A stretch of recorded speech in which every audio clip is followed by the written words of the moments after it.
తాకట్లో ఉన్న మీ బంగారానికి one and only solution prime gold hub మాత్రమే. కాంటాక్ట్ 8499938881.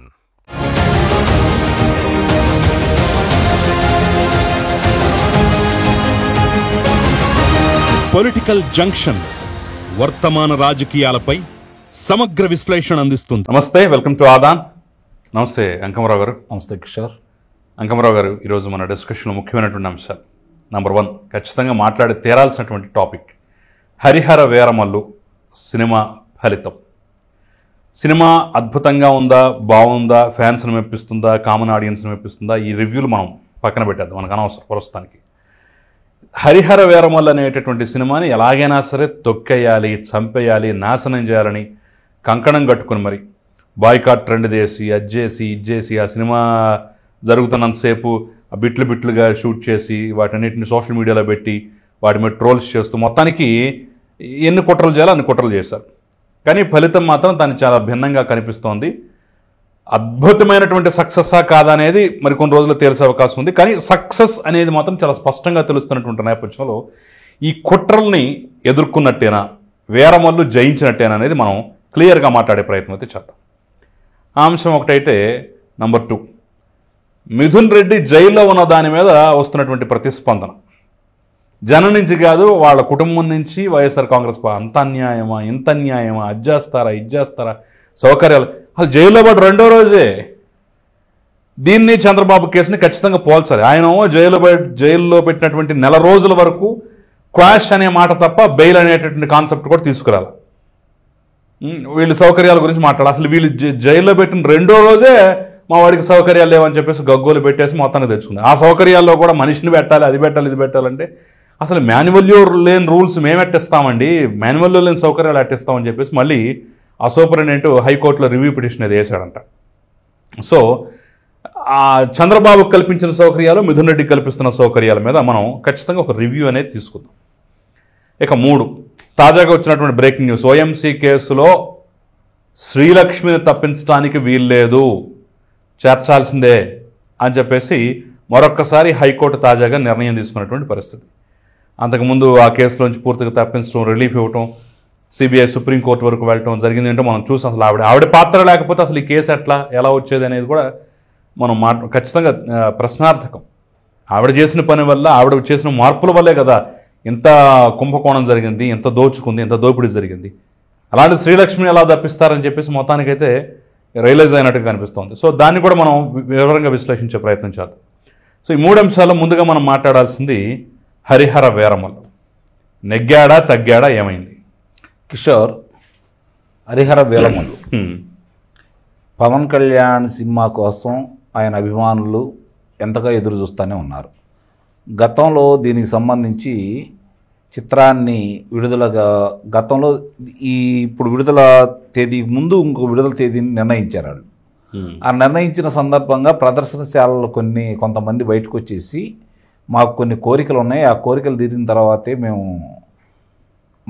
మళ్ళీ ప్రదర్శనశాలని మొదలు పెడతాము, అప్పటి వరకు మేము మూసేయదలుచుకున్నాం అని చెప్పని ఒక ప్రకటన చేయటం కూడా జరిగింది. అది అందరికీ ఆమోదయోగ్యం కాకపోయినా కూడా కొంతమంది బలవంతంగా చేయించారు. దాని వెనకాల కొంతమంది ఉండారు అని చెప్పని అప్పుడు హడావుడి జరిగిన మాట వాస్తవమే. దాని గురించి కూడా నేను మాట్లాడటం కూడా జరిగింది. ఎందుకంటే చిత్ర పరిశ్రమలో జరుగుతున్నాయని నాకు చాలా వరకు తెలుసు కాబట్టి. కానీ ఇప్పుడు మీరు ప్రారంభంలో చెప్పినట్లు ఆ చిత్రాన్ని సనాతన ధర్మం గురించి తీసుకున్నాడు, లేకపోతే హిందూ మతాన్ని భుజాన్ని వేసుకున్నాడు, ఈ చిత్రాన్ని మనం చూడకూడదు, ఆపేయాలి, మనం అసలు ఎవరు వెళ్ళకూడదు, బాయ్కాట్ చేయండి, ఈ విధమైనటువంటి ప్రచారం రోజు రోజుకి వాళ్ళు పెంచుకుంటూ వెళ్ళారు. దానివల్ల ఇప్పుడు ఏం జరిగిందని చెప్పి వాళ్ళకే అర్థమవుతూ ఉంటుందని నేను భావిస్తున్నాను. ఇక్కడ ఒక విచిత్రమైన అంశం చూడాలి. సహజంగా ఈ బాయ్కాట్లు ఇలాంటివన్నా మొదలు పెడితే నిర్మాతలు కానీ హీరోలు కానీ కొంచెం తగ్గి వాళ్ళు ఎందుకు బాయ్కాట్ అంటున్నారు, మనం ఏ రకంగా సంతృప్తి పరచవచ్చు, ఎలాంటి స్టేట్మెంట్లు వచ్చు అనే దాన్ని కొంచెం ఆచితూచి అడుగులు వేస్తారు. దానికి భిన్నంగా పవన్ కళ్యాణ్ బాయ్కాట్ ఎందుకు, అట్లాంటి ఏం జరిగేది లేదు, చేసుకోండి చాలా అసలు తీసివేసినట్టుగా దాన్ని సమాధానం చెప్పడంతో అందరూ ఆశ్చర్యపోయారు. ఆయన మూడు కార్యక్రమాల్లో పాల్గొన్నాడు. ఆ 3 కార్యక్రమంలో కూడా దీని గురించి ఎక్కడ పట్టించుకున్నట్టు కానీ బెదిరిపోయినట్టు కానీ అసలు ఎక్కడా లేదు. ఇంకొక అంశాన్ని కూడా నీకు జోడించాలి. ఏంటంటే గతంలో చిత్రాలకు సంబంధించి కథానాయకుడు ఏదన్నా ఆర్థిక ఇబ్బందులు ఎదురైనప్పుడు ఎట్లా బయటపడేశారంటే సూపర్ స్టార్ కృష్ణ గారి గురించి చెప్పుకుంటారు ముందుగా. ఆయన ఆ చిత్రానికి తీసుకోవాల్సినటువంటి డబ్బులు కూడా తీసుకోకుండా ఎదురిచ్చి చిత్రాలు విడుదల చేసిన సందర్భాలు ఉన్నాయి. ఆ చిత్రం పరాజయం పాలైతే మళ్ళీ అదే నిర్మాతను పిలిచి అతని దగ్గర రూపాయి లేకపోయినా కూడా చిత్రాన్ని ఎలా ప్రారంభించాలో, ఏ విధమైన ఆర్థిక సహాయం చేయాలో అన్నీ చూసుకొని మళ్ళీ వాళ్ళ చేత చిత్రాలు చేయించిన సందర్భాలు కృష్ణ గారి గురించి కోకలలుగా చెబుతారు. ఆయన గురించి చిత్రసీమలో ఇక మనం 350 చిత్రాలు కథానాయకుడు నటించాడంటేనే అర్థం చేసుకోవచ్చు. మరి ఆ కోవలోకి ఈరోజు పవన్ కళ్యాణ్ గారు కూడా వచ్చేసి నిజంగానే ఈ చిత్రాన్ని మామూలుగా అయినట్టయితే వేరే కథానాయకుడు ఇంకోళ్ళు ఎవరైనట్టయితే ఈ ఆర్థిక ఇబ్బందుల్లో ఆ చిత్రం విడుదల కూడా అయ్యేది కాదు, గమనించుకోవాలి. కానీ ఇప్పుడు ప్రతి దాంట్లో నేనున్నాను, నేను హామీ అని చెప్పని ఆయన ముందుకు వచ్చేసి ఎవరైతే పెట్టుబడి పెట్టారో వాళ్ళకి నిర్మాతకి ఇబ్బంది లేకుండా చూసుకొని ఈ చిత్రం విడుదల కావడానికి అన్ని తనై ఉండి తను తీసుకోవాల్సింది కూడా తీసుకోకుండా వదిలేసి చిత్రం విడుదలకి ఈరోజు సహకరిస్తే గురువారం, శుక్రవారం, శనివారం, ఆదివారం 4 రోజులు ప్రదర్శనశాలలో ఎక్కడ కూడా ఖాళీలు లేవు, బుకింగ్ నిండిపోయినాయి. అంటే రేపు శనివారం, ఎల్లుండి ఆదివారం, అప్పటి వరకు కూడా పూర్తిగా అంటే ఆ లెక్కను కనుక చూసుకుంటా అంటే నాకు తెలిసిన లెక్కల ప్రకారం 150 నుంచి 250 కోట్ల దాకా రావడానికి ఆస్కారం అయితే ఉంది. ఓన్లీ తెలుగు. దీంతో పంపిణీదారులు కూడా కొంత బాగానే పనిచేస్తుంది. పంపిణీదారులు, నిర్మాత గారు ఇద్దరు కూడా ఒడ్డున పడ్డట్టే, అందుట్లో ఎలాంటి సందేహం కూడా ఏం లేదు. ఇక్కడ గమనించుకోవాల్సిన అంశం ఏంటంటే ఒక రకమైనటువంటి కసిని చూపించారు అభిమానులు. ఎందుకంటే వాళ్ళు కావాలని చెప్పి ప్రచారం చేసింది కూడా ఈ చిత్రానికి ఉపయోగపడిందనే నేను భావిస్తున్నాను. చిత్రం ఎలా ఉంది ఏంటంటే తర్వాత విషయం, దాని గురించి ఎవరు పట్టించుకోవట్లేదు. ఇప్పుడు ప్రదర్శన జరిగే చోట కేరింతలో ఎన్ని అభిమానులు చూస్తూ ఉంటే ఆయన కనపడ్డ ప్రతి చాట కూడా అభిమానులు కేరింతలు ఎన్ని గమనిస్తూ ఉంటే వాళ్ళు ఒక తన్మయత్వంలో ఉన్నారు. నిజంగా ఈ చిత్రానికి కావాల్సింది కూడా అది. చిత్రం ఎలా ఉంది, ఎలా తీశారు, ఏంటి చరిత్ర, దీని కథ, కమిషన్ ఏంటి అనేది మనకు దాని గురించి కూడా దాని రోజుల్లో కూడా వెళ్ళాల్సిన అవసరం లేదు. అభిమానులు అలరించారు, సామాన్య ప్రేక్షకుడికి వెళ్ళినందుకు నిరాశ పడకుండా బయటకు వస్తున్నాడు. ఈ 2 అంశాలే చిత్ర విజయానికి దోహదపడటంతో పాటు ఈరోజు ఏ విధంగా అయితే ఈ చిత్రాన్ని విజయం సాధించకుండా చేయాలని చెప్పి కుటిల ప్రయత్నం చేశారో వైఎస్ఆర్సీపీ పార్టీ వాళ్ళు, ఈ చిత్రానికి అది ఉపయోగపడిందని అయితే మాత్రం నేను భావించగలను. ఫస్ట్ టైమా అంటారా? అంటే అభిమానులు కసితోటి, పంతంతో ఖచ్చితంగా మన అభిమాన కథానాయకుడు నటించినటువంటి సినిమాను మనం ఖచ్చితంగా సక్సెస్ చేయించుకోవాలనేటువంటి రీతిలో కసితో సినిమా చూడటం అనేది ఫస్ట్ టైం అంటారా? నిస్సందేహంగా. అంటే గతంలో చాలాసార్లు జరిగినా కూడా ఈ స్థాయిలో మాత్రం ఎక్కడ జరగల. ఎందుకంటే చిత్రంలో కొంచెం అటు ఇటుగా ఉంటే బాగా మొట్టమొదటి ఆడ తర్వాతే దాని ప్రభావం కనపడతా ఉండేది. కానీ ఇక్కడ అందుకే నేను చెప్పింది చిత్రం ఎలా ఉంది. అజ్ఞాతవాసి సినిమా చూసాం కదా, అదే దాని అభిమానులే చాలా మంది నిరాశపడ్డారు, ఉత్సాహపడ్డారు. అవును, ఇప్పుడు ఏంటంటే కసి పెరిగింది అనమాట. దాంతోపాటు 4 రోజులు కూడా అన్ని ప్రదర్శనశాలలు నిండిపోయినాయి. ముందస్తుగానే ఎవరికి కావాలో ఎవరెవరు చూడాలనుకున్నా శుక్రవారం కాకుండా గురువారం అనేది సినిమా దింపటం వల్ల ఒక రోజు ఎక్స్ట్రా అడ్వాంటేజ్ అయిపోయింది. ఈ పెద్ద కథానాయకులకి అదొక ఉపయోగం కూడా జరుగుతూ ఉంటుంది. ఇప్పుడు దీన్ని బట్టి అర్థం చేసుకోవాల్సింది ఏంటంటే పవన్ కళ్యాణ్ అనే వ్యక్తి రాజకీయంగా అలాగే ఇప్పుడు ఈ చిత్రపరంగా కూడా రెండింటిలో కూడా విజయం సాధించాడు. రాజకీయంగా కూడా అతను ముందు ఏ విధంగా మాట్లాడారు, వ్యక్తిత్వ హననం చేశారు, ఆయన కుటుంబ నేపథ్యాన్ని బయటికి తీసుకురావడం కావచ్చు, మరి వాళ్ళ అన్నయ్య గారితో పోల్చడం కావచ్చు, ప్రజారాజ్యం గురించి మాట్లాడటం కావచ్చు, చంద్రబాబు నాయుడు గారితో 2014 నుంచి 2018 వరకు సాగిన ప్రస్థానం గురించి కావచ్చు, రకరకాలుగా మాట్లాడుకుంటూ ఆయన వ్యక్తిత్వ హననం చేసే కార్యక్రమంలో ముందుకెళ్లారు. కానీ ఇప్పుడు నేర్చుకోవాల్సింది ఏంటంటే వాళ్ళు ఎదిగే కొంది ఎలా ఒదుగుండాల. ఈరోజు పవన్ కళ్యాణ్ అనే వ్యక్తి 21 స్థానాలు శాసనసభ కావచ్చు, 2 లోక్సభ కావచ్చు, 2 కూడా విజయం సాధించేసి 100కు 100% భారతదేశ రాజకీయ చరిత్రలో ఇంతవరకు ఎవరు సాధించినటువంటి ఘనతను సాధించాడు. అయినా సరే ఇక్కడ ఈ సినిమా వరకు వచ్చేసరికి కొన్ని ప్రత్యేకతలు కూడా మనం చెప్పుకోవాలి. ఇప్పటి వరకు లేనిది తెలుగులో బాయ్కాట్ అనేటటువంటి ట్రెండ్ లేని దాన్ని కొత్తగా వైఎస్ఆర్సీపీ తీసుకొచ్చి దాన్ని నాశనం చేయాలని ప్రయత్నిస్తే అందరూ ఏకమయ్యారు. అవునవును. నీకు చంద్రబాబు వంటి వాడు, నారా లోకేష్ వంటి వాళ్ళు కూడా రిలీజ్కు ముందే ఈ చిత్రం విజయవంతం కావాలని చెప్పేసి ఆకాంక్షిస్తూ ట్వీట్లు, వాళ్ళు సినిమాలకు ట్వీట్లు వేసిన దాఖలా తక్కువ, చాలా ఫస్ట్ టైం అనుకుంటారు, చాలా తక్కువ. అంటే గతంలో చెప్పేవాళ్ళు కానీ ఇది ఈ స్థాయిలో ఇదే మొదటిసారి ఫస్ట్ టైం అనుకుంటాను అలా ట్వీట్లు వేయటం. దీన్ని చూసి Telugu Desam party, Janasena party, BJP, భారతీయ కూటమిలో ఉన్నటువంటి పార్టీలు కూడా ఎస్ ఇది మన సినిమా, పవన్ కళ్యాణ్ మనవాడు, ఖచ్చితంగా మనం కాపాడుకోవాలనేటటువంటి కసితో వీళ్ళు కూడా చూడటం అభిమానుల్లో సహజమైనటువంటి ఇది.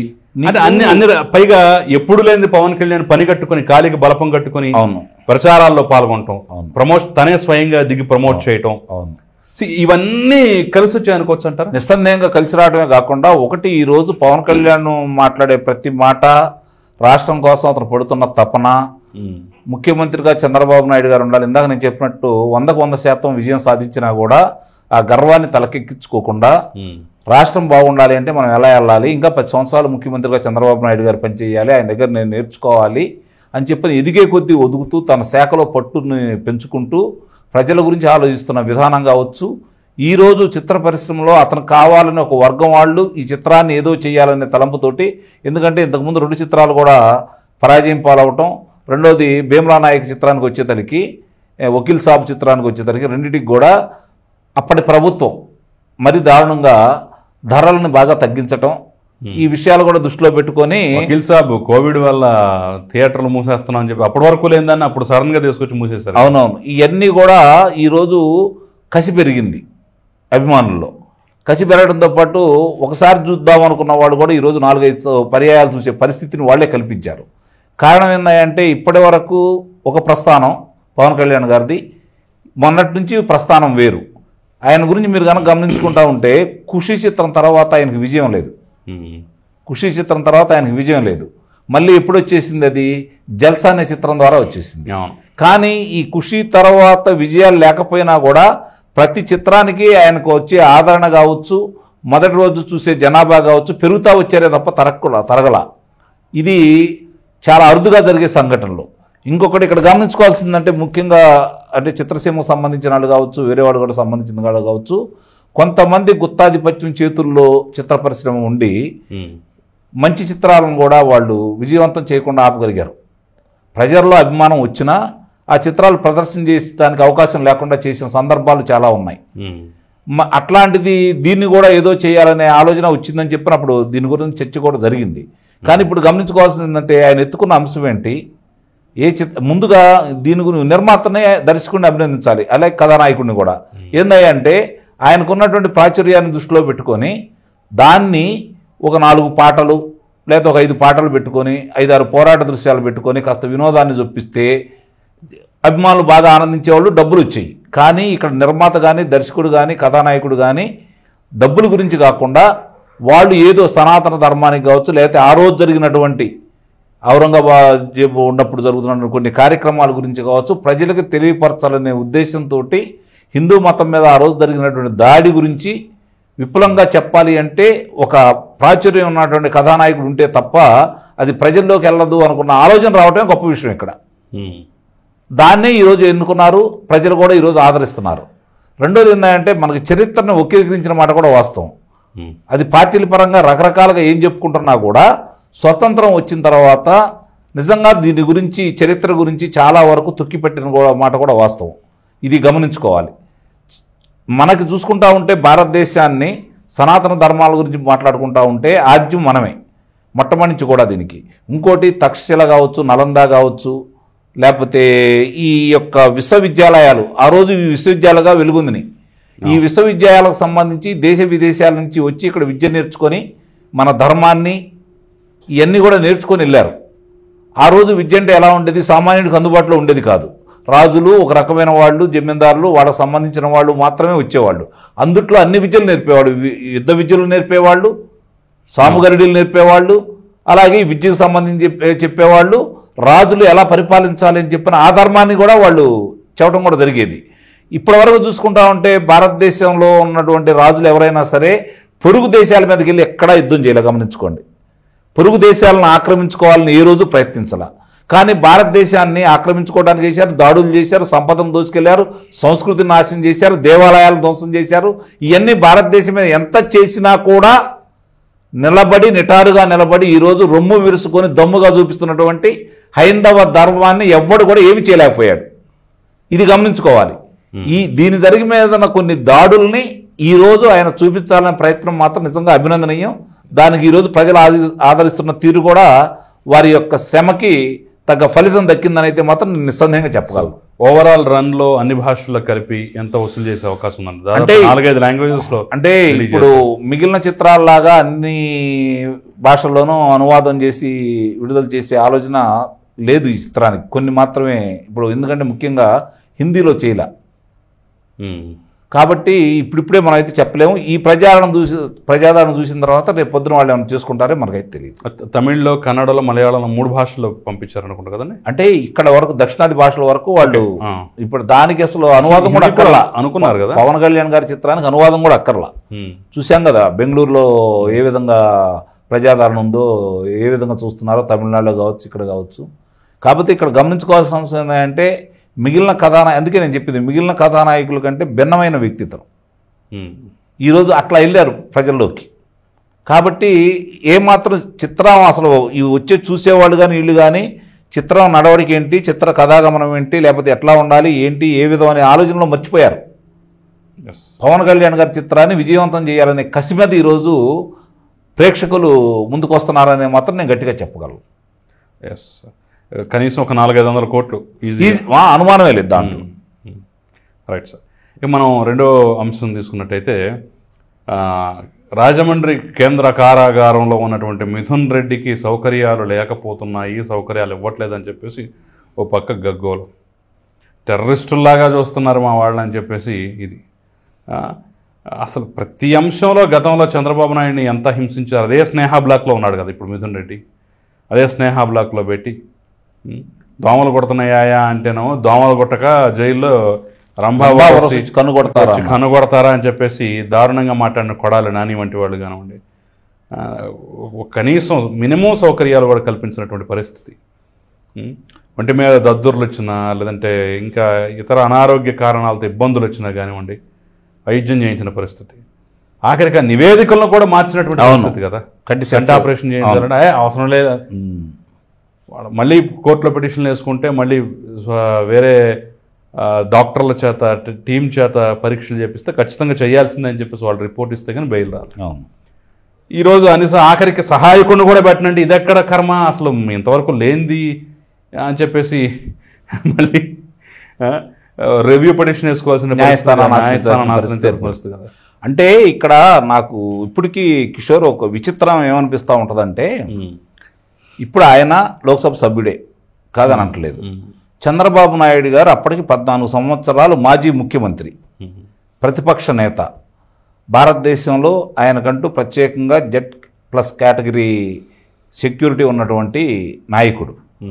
అలాంటి నాయకుడిని అదుపులో తీసుకున్నప్పుడు వాళ్ళ ప్రసార మాధ్యమంలో పదే దాని గురించి చూపిస్తూ, కారాగారంలో వెళ్ళేటప్పుడు కూడా పదే దాన్ని చూపిస్తూ ప్రత్యక్ష ప్రసారాలను చేసి సునకానందం పొందిన మాట వాస్తవమే కదా. ఆయన్ని ఏదో చేయాలని ఒక రకంగా నిజంగానే నేనైతే మాత్రం భౌతికంగా లేకుండా చేయాలని ప్రయత్నం చేశారనేది మాత్రం గట్టిగా చెప్పగలను. ఇప్పుడు వాళ్ళ నాన్నగారు అంటున్నారు తీవ్రవాదుల్లాగా ఏమన్నా చేశాడా మా అబ్బాయి, ఆ విధంగా మా అబ్బాయిని చూస్తున్నారని చెప్పని. డాక్టర్ సుధాకర్ లాగా చేయలేదు కదా పోలీసులు అక్కడ, సుధాకర్ లాగా ఇక్కడ చూసుకోలేదు కదా, మిగిలిన వాళ్ళలాగా లేకపోతే రఘురామకృష్ణరాజు గారిలాగా ప్రవర్తించలేదు కదా. ఆ విధంగా మీకు మీ అబ్బాయికి అలాంటి కార్యక్రమాలు అయితే చేపట్టలేదు కదా. గౌరవంగా చక్కగా ఈరోజు న్యాయస్థానంలో ఏది చెప్తే అది చేసుకుంటూ వెళ్ళిపోయారు, పరిధిని దాటైనా సరే. నాకు న్యాయస్థానం గురించి కూడా చిన్న ధర్మ సందేహం ఉంది కిషోర్. ఎందుకంటే ఎవరైనా సరే ఖైదీ అన్న తర్వాత ఖైదీయే కదా. లేదు ఆయన మీద అనుమానం ఉంది, నేరం చేశాడనే అనుమానం ఉంది, నిరూపించుకునేంత వరకు కూడా అతను స్వచ్ఛందంగానో కడిగిన ముత్యం అయితే కాదు కదా. ఆయనకి ప్రత్యేకమైన సౌకర్యాలు ఏంటి మిగిలిన వాళ్ళకి లేనిది? అంటే ఇప్పుడు మనకి ఒక కారాగారంలో ఒక వ్యక్తిని పెడుతున్నాం అంటే దాని అర్థం ఏంటి? అతనిలో పరివర్తన రావాలని, లేకపోతే జరిగిన వాస్తవాలు చెప్పాలని. జరిగిన వాస్తవాలు ఎలా చెప్తాడు? పట్టుపరుపులు, సుగంధ ద్రవ్యాలతోటి స్నానాలు చేసే కార్యక్రమాలు, లేదంటే ఆయనకి పంచపక్ష పరమాణాలు ఈ పెడితే ఆయనకి ఏమన్నా దాని గురించి ఆలోచిస్తాడా? మనం చేసిన తప్ప, మనం ఎందుకు ఈ తప్పు చేయాల్సి వచ్చింది, సమాజం మన గురించి ఏమనుకుంటున్నారు, దీని గురించి ఏమైనా ఆలోచన చేస్తారా? పరివర్తన వచ్చిద్దా? అతనిలో పశ్చాత్తాపం వచ్చిద్దా? అవేమీ లేకుండా ఈరోజు నీకు సంబంధించినంత వరకు నువ్వు న్యాయస్థానాన్ని కోరటమే తప్పు, న్యాయస్థానం దాన్ని ఎందుకు అనుమతించింది నాకు ఇప్పుడు అర్థం కావట్లేదు. ఎందుకు అనుమతించింది నాకు అర్థం, ఒక్కరోజు కూడా గడవక ముందే అదేంటో నాకు అంత చాలా విచిత్రంగా ఉంది. అంటే ఇలాంటి వాళ్ళకే ప్రత్యేకంగా ఆంధ్ర రాష్ట్రంలో వైఎస్ఆర్సీపీ పార్టీ వాళ్ళకే ఇలాంటి ఎందుకు జరుగుతున్నాయని కూడా నాకు ఇప్పుడు అర్థం కావట్లేదు. ఏంటి ఆయన సాధించిన ఘనత? ఏం స్వాతంత్ర సమర యోధుడా, లేదంటే ప్రత్యేక రాష్ట్ర ఉద్యమం కోసం ఏమైనా పోరాడా? ఏం సాధించాడని? పోలవరం కోసం ఏమైనా పోరాడా? అమరావతి రాజధాని కోసం ఏమైనా పోరాడా? ఏంటి అతను సకల సౌకర్యాలు ఏర్పాటు చేయాల్సిన అవసరం ఏమొచ్చింది అసలు? ఎవరతను పెద్దిరెడ్డి రామచంద్రారెడ్డి కొడుకో, లేకపోతే జగన్మోహన్ రెడ్డికి స్నేహితుడో, లేకపోతే లోక్సభ సభ్యుడో అయితే ఇన్ని సౌకర్యాలు కల్పించాలా? ఈ విధంగా చూసుకోవాలా? అసలు ఎంత విచిత్రం అసలు ఇది. వీళ్ళు నిజంగా అంటే దీన్ని ఒకసారి మనం అర్థం చేసుకుంటే, నేను ఇంతకుముందు చెప్పినట్టు ఇంట్రోలో చెప్పినట్టు, చంద్రబాబు నాయుడు ఈ సౌకర్యాలు ఇవన్నీ కాసేపు పక్కన పెడితే అసలు నెల రోజుల వరకు జైల్లో పెట్టిన నెల రోజుల వరకు దాదాపుగా బెయిల్ అనే మాట ఎత్తల. క్వాష్ నాకు కేసు పూర్తి కొట్టివేళని క్వాష్ మీద పట్టుబట్టారు. వీళ్ళు డే 2నే ఆ బెయిలు గెయిలు ఇవన్నీ కాసేపు పక్కన పెడదాం, అసలు వాటి గురించి మరి ఆలోచిస్తున్నారో లేదు తెలియదు, కానీ మా వాడికి సౌకర్యాలు కావాలి. అవును, రెండో రోజే వేశారు పిటిషన్. మా వ్యక్తికి సౌకర్యాలు కావాలి, మా మీద అక్రమంగా అన్యాయంగా ఇలాంటివి మోపుతున్నారు, కావాలని చేస్తున్నారు, ఇది రాజకీయ కక్ష, ఎర్ర పుస్తకం రాజ్యాంగం అని చెప్పి మాట్లాడుతున్నారే తప్ప మేము తప్పు చేయలేదు, మమ్మల్ని కావాలని చెప్పి ఇట్లా చేస్తున్నారు, దీన్ని క్యాష్ చేయండి అని చెప్పి ఇంతవరకు ఎవరు వెళ్ళలేదు. గమనించుకోండి. మీరు ఉదాహరించినట్టు చంద్రబాబు నాయుడు గారు నెల రోజుల తర్వాత దాని గురించి ఆలోచించారు. ఈ నెల రోజుల లోపు ఆయనకున్నటువంటి రుగ్మతలు అందరికీ తెలుసు. అయినా సరే వేడి నీళ్ళు ఇవ్వకుండా ఇండియన్ టాయిలెట్ ద్వారానే ఆయన్ని చేసుకుంటూ ఒక స్టూల్ ఇచ్చేసి ఆ విధంగా చేసుకొని ఆయన అంత ఇబ్బంది పెట్టి అన్ని చేసి ఆ వయసుకు సంబంధించి పదే దాన్ని వాళ్ళ ప్రసార మాధ్యమంలో ప్రత్యక్ష ప్రసారాలుగా చూపిస్తూ మానసికంగా అభిమానుల్ని మిగిలిన వాళ్ళని ఇబ్బంది పెట్టాలని మేము విధంగా చేస్తున్నాము, మేము ఎవరినైనా ఏ విధంగా చెయ్యగలము అని చెప్పని భయపెట్టడానికి, బెదిరించడానికి వాళ్ళు పదే ప్రయత్నం చేశారు. కానీ ప్రజలు వాళ్ళు అనుకున్నది వేరు, దేవుడు అనే వ్యక్తి ఒకడు ఉన్నాడు కాబట్టి వాళ్ళు అనుకున్న దానికి వ్యతిరేకంగా ప్రపంచవ్యాప్తంగా బయటకు వచ్చారు కాబట్టి చంద్రబాబు నాయుడు గారిని వదిలేశారు.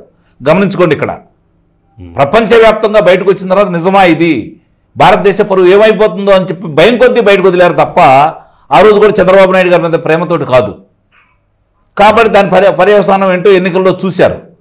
అరే ఈ రోజు మిథున్ రెడ్డికి సంబంధించి వాళ్ళ తండ్రి మాట్లాడుతున్నారు, లేకపోతే మిగిలిన మాట్లాడుతున్నారు, వాళ్ళు ఏదో చేయాలని ప్రయత్నిస్తున్నారు, ఎందుకు ఇంత హడావుడి చేస్తున్నారు? ఒకటే గమనించుకో, ఈ రోజు ఒక్కొక్క అంశాలన్నీ బయటకు వస్తున్నాయి, చివరికి ఇది ఎవరి దగ్గరికి వెళ్తుంది? జగన్మోహన్ రెడ్డి దగ్గరికి. కాబట్టి ఇప్పుడు వాళ్ళ భయం మొదలైంది. ఆ చెవిరెడ్డి భాస్కర్ రెడ్డి కావచ్చు, ఇతను కావచ్చు, వీళ్ళకి సంబంధించిన ఇద్దరు మిథున్ రెడ్డికి సంబంధించిన వ్యవహారాలు వీళ్ళిద్దరే కదా మొత్తం చూసింది. ఇదే కాదు, మద్యానికే కాదు, గనులు కావచ్చు, ఇసుకు సంబంధించింది కావచ్చు, ఏది జరగాలన్నా, డబ్బులకు సంబంధించిన ఏ కార్యక్రమాలు నిర్వహించాలన్నా, వచ్చిన డబ్బులను ఎక్కడ పంపించాలన్నా దానికంటూ ప్రత్యేకంగా ఆయన ఒక సంస్థను ఏర్పాటు చేశాడు మిథున్ రెడ్డి. ఆ సంస్థ ద్వారా ఈ డబ్బులు వసూలు చేయడం కావచ్చు, చేరవేసే కార్యక్రమాలు కావచ్చు, ఇవన్నీ కూడా ఏర్పాటు చేశాడు. ఇవన్నీ ఎక్కడ బయటకు వస్తాయన్న ఆలోచన కంటే కూడా అక్కడికేదో అన్యాయం జరిగిపోతుంది, అతను సరిగ్గా లేదు, కింద పడుకోలేడు. ఎంత వయసు అయింది చంద్రబాబు నాయుడు గారి వయసు ఎంత? ఆయనకు ప్రత్యేకంగా ఇవన్నీ ఏర్పాట్లు చేయటాలు ఇదేదో చాలా విచిత్రంగా ఉంది. ఎటు వెళ్తున్నాం అంటే రేపు పొద్దున భవిష్యత్తులో వచ్చే వాళ్ళందరికీ ఇలాంటి కోరికలు ముందుగా కోరుకోవాలి కావాలేమో. ఆ రోజు మీరు అన్నట్టు చంద్రబాబు నాయుడు గారికి దోమలు కొట్టగా ఏం కొడతాయి అన్నట్టు మాట్లాడారు, రంభా ఓరస్ వచ్చి కన్ను కొట్టిద్దని చెప్పి మాట్లాడారు. అట్లా కాదు, ఇంకోటి చెబుతున్నా. తర్వాత ఏమన్నాడు సజ్జల రామకృష్ణారెడ్డి లోకేష్ బాబు గారి గురించి, మీ నాన్నగారినే కాదు నిన్ను కూడా ఏం చేయాలో మాకు తెలుసు, ఎలా తొక్కేయాలో మాకు తెలుసు, మేము తలుచుకుంటే నువ్వు ఏమవుతావు అని చెప్పి మాట్లాడాడు. తలుచుకో, ఇప్పుడు తలుచుకో, మీరందరూ తలుచుకోండి, ప్రజల్లోకి రండి. మా వాళ్ళు నీతివంతులు, నిజాయితీ పరులు, ఈ ప్రభుత్వం కావాలని ఆ రోజు వచ్చారు. ఆ రోజు వచ్చి చంద్రబాబు నాయుడు గారు సతీమణి కావచ్చు, లేకపోతే లోకేష్ బాబు గారు కావచ్చు, కోడల గారు బ్రాహ్మణి గారు కావచ్చు, వీళ్ళెవ్వరూ కూడా న్యాయం గెలవాలన్నారు. మీలా పిరికితనంగా మాట్లాడాలి, అది చేశారు అంటలా. న్యాయం గెలవాలి, నిజం తెలియాలి, న్యాయం గెలవాలని తిరిగారు వాళ్ళు. మీరు కూడా అలా తిరగండి. ఈరోజు కుటుంబం రాజమండ్రిలోనే ఉంది కదా, బస్సులో పడుకున్నారు వాళ్ళు. అవును, వాళ్ళు ఏమన్నారు? వాళ్ళ స్లోగన్ ఏంటి? నిజం తెలియాలి, న్యాయం గెలవాలి. మీరు కూడా ఆ మాటని బయటికి రండి, న్యాయం కోసం పోరాడండి, నిజం ప్రజలకు తెలియజేయండి. అది మాత్రం వల్ల కాదు. దాని గురించి ఎవరు మాట్లాడరు. ఎందుకంటే వాళ్ళ డొల్లతనాలన్నీ బయటకు వస్తాయి కాబట్టి. వాళ్ళే కదా ఇది చేసింది. ఇప్పటి వరకు ఈ ప్రభుత్వం ఎవరైనా కిషోర్ ఒకళ్ళని ముందుగా విచారణకు పిలిచి మాట్లాడకుండా ఒకళ్ళ అదుపులో తీసుకుందా ఎంతమందిని? మీరేం చేశారు చంద్రబాబు నాయుడు గారిని? మీరేం చేశారు చంద్రబాబు నాయుడు గారిని? లేకపోతే మిగిలిన నాయకుల్ని ఏ విధంగా ఎంత దౌర్జన్యంగా తీసుకుని వచ్చారు? అర్ధరాత్రి పూట, అపరాత్రి పూట, తెల్లారుజామున గోడలు దూకెళ్ళేసి, తలుపులు బద్దలు కొట్టేసి, వాళ్ళు పడుకున్న గదిలోకి వెళ్ళేసి ఎంత భయానక వాతావరణాన్ని సృష్టించారు. ఈరోజు మీకు ఎవరు ఎదురు కావట్లేదే. ఉదాహరణ చెబుతాను. మామూలుగా చెబ్బుల్ కిరణ్ అనే వ్యక్తిని భారతీరెడ్డి గారి గురించి ఏదో మాట్లాడాడని చెప్పని అతను అదుపులో తీసుకున్నారు. పార్టీ నుంచి బయటకు పంపించేశారు. కానీ ఈరోజు ప్రసన్న కుమార్ రెడ్డి పరిస్థితి ఏంటి చెప్పండి? ఏమన్నా ఇన్ని రోజులైనా సరే అతని మీద ఏమైనా చర్యలు తీసుకుంటుందా ఈ కూటమి ప్రభుత్వం? చట్టబద్ధంగా మాట్లాడుకుంటున్నారు. ఈరోజు ఆయన వచ్చేసి పోలీసుల దగ్గర విచారణకి వస్తున్నాడు. అదుపులో తీసుకోవట్లేదే, హడావుడి చేయట్లేదే, గందరగోళం చేయట్లేదే. ఏం మాట్లాడాడు ఆయన? అయినా సరే ఈ ప్రభుత్వం చట్టబద్ధంగా వెళ్తానే ఉంది కదా. ఇవన్నీ మర్చిపోయి కావాలని చెప్పని వాళ్ళ తప్పులన్నీ ఒక్కోటి బయటకు వస్తుంటే ఏం జరిగిద్దో అర్థం కాని పరిస్థితుల్లో ఇంతకీ కంగారు ఏంటంటే వాళ్ళకి తెలిసినంత వరకు జగన్మోహన్ రెడ్డిని ఆగస్టు 15 లోపు అదుపులో తీసుకోవచ్చు అనే భయం అనేది ఈరోజు వాళ్ళకి నరాన అందరికీ కింద నుంచి పై దాకా ఉంది. అదుపులో తీసుకున్నా కూడా కింద ఉన్నటువంటి శ్రేణులు స్పందించడం అనే భయం కూడా ఉంది వాళ్ళకి. ఎందుకంటే ఎక్కువగా బాధపడుతున్న నాకు తెలిసినంత వరకు ప్రజలు వైఎస్ఆర్సీపీ పార్టీ శ్రేణులే. కారణం ఏంటంటే గ్రామాల్లో వాళ్ళ పరిస్థితి మరీ అధ్వానంగా ఉంది. వాళ్ళు చేసిన కార్యక్రమాలు, వాళ్ళ నాయకులు చేసిన కార్యక్రమాలకి కార్యకర్తలు తలెత్తుకోలేని పరిస్థితి. ఇంకా కొంతమంది ఆ మబ్బులోనూ ఆ మాయలోనూ అదేవిధంగా ఉన్నా కూడా మిగిలిన వాళ్ళ పరిస్థితి సాంప్రదాయంగా వస్తున్న కొంతమంది ఇన్ని ఘోరాల, ఇన్ని నేరాల, ఇవన్నీ జగన్మోహన్ రెడ్డి హయాంలో జరిగినాయా అని చెప్పి విస్తుపోయే పరిస్థితి. కాబట్టి ఈరోజు వాళ్ళ గురించి పట్టించుకునే వాళ్ళు లేరనే వాళ్ళ బాధ. ఖచ్చితంగా సార్. ఇక మనం ఫైనల్గా శ్రీలక్ష్మి ఓఎంసీ కేసులో రిలీఫ్ ఏమీ లేదు, నిన్ను వదలాల్సిన పనేమీ లేదని చెప్పేసి ఈరోజు మళ్ళీ తెలంగాణ హైకోర్టు ఇచ్చినటువంటి విస్పష్టమైనటువంటి తీర్పు. గతంలో రిలీఫ్, ఆ తర్వాత సుప్రీంకోర్టుకి వెళ్ళటం, ఆ తర్వాత మళ్ళీ డైరెక్షన్ ఇవ్వటం సుప్రీంకోర్టు, మళ్ళీ దాన్ని విచారించడం, ఇవన్నీ మనకు తెలిసినవి. సో న్యాయం జరగటంలో ఆలస్యం అవుతుంది తప్ప ఏ రోజుకైనా సరే దోషులు తప్పించుకునే ఆస్కారం లేదు అని అనుకోవచ్చు అంటారు ఈ ఘటనతోటి? నిస్సందేహంగా. ఇప్పుడు మామూలుగా న్యాయస్థానానికి చేతులు చాలా పెద్దయి, ఆ చేతుల నుంచి ఎవరు తప్పించుకోలేరు అని చెప్పని అంటారు. ఇక్కడ ఓబులాపురం మైనింగ్ సంబంధించి గాలి జనార్దన్ రెడ్డికి ఈమె సహకరించిన విధానం గురించి కావచ్చు, తద్వారా మిగిలిన ఆ రోజు ఆమె శాఖాపరంగా తీసుకున్నటువంటి తప్పుడు నిర్ణయాల గురించి కావచ్చు, తనకున్నటువంటి రాజకీయ పరపతిని కొన్నిటిని అడ్డం పెట్టుకొని ఆ రోజు జగన్మోహన్ రెడ్డి న్యాయస్థానాలను కొన్ని తప్పుదోవ పట్టించినందువల్ల ఈ యొక్క తీర్పు వచ్చింది గతంలో. దాన్ని సిబిఐ వాళ్ళు ఈరోజు సర్వోన్నత న్యాయస్థానానికి విన్నవించుకుంటే మీరు అక్కడే దీన్ని చూసి ఆశ్చర్యపోయి ఇక్కడే దాని గురించి మళ్ళీ మాట్లాడుకోవడం చెప్పి తిరిగి వెనక్కి పంపిస్తే ఈరోజు దాని గురించి మాట్లాడుకోవడం కూడా జరుగుతూ ఉంది. ఇక్కడ మనం ఆలోచించుకోవాల్సింది ఏంటంటే ఆమె ఒకరోజు అతి పిన్న వయస్కులో ఐఏఎస్కి ఎన్నికైనటువంటి పేరు ప్రఖ్యాతులు తెచ్చుకున్నటువంటి వ్యక్తి, ఒక రకంగా నిజాయితీ పరురాలని చెప్పనే ఆమె గురించి అప్పటిదాకా ప్రచారం ఉంది. మరి అంటే అలాంటి నిజాయితీ పరుల్ని ఆ రోజు రాజశేఖర రెడ్డి ఎలా మాయ చేయగలిగాడు?